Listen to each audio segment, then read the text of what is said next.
keep on changing. Life goes on and on and on and on and on and on and on and on. In previous video, and today I'm going to demonstrate how to determine the condition of a dry cell using a multimeter. Before anything else, let us calibrate first our multimeter before proceeding to measuring either resistance, volt, or current. Since it is already in zero, so it means our multi-tester or multimeter is ready to use.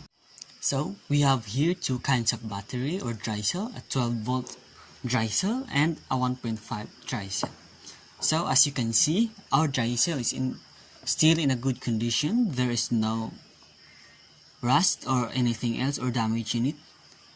So now to measure whether or to determine whether our battery is still functional or still okay to use or needs to be recharged or replaced, let us measure the voltage of each dry cell.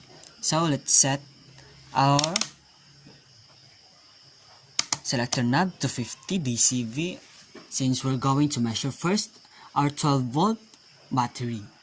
So of course, remember that the red test probes is on the positive charge and the black test probes is on the negative side charge.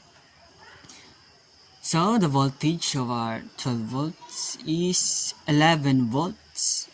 So it means that our battery is still okay to use. So the next one that we're going to use is the 1.5 volt battery.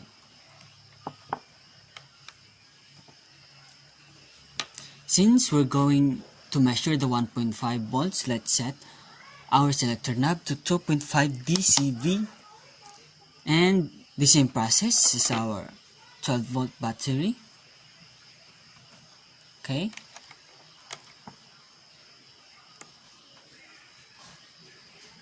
So our voltage or the readings on our multimeter is equivalent to 1.5 volts.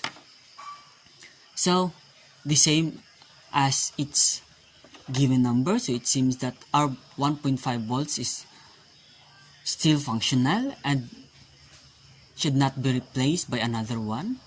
So that's all. Thank you. When I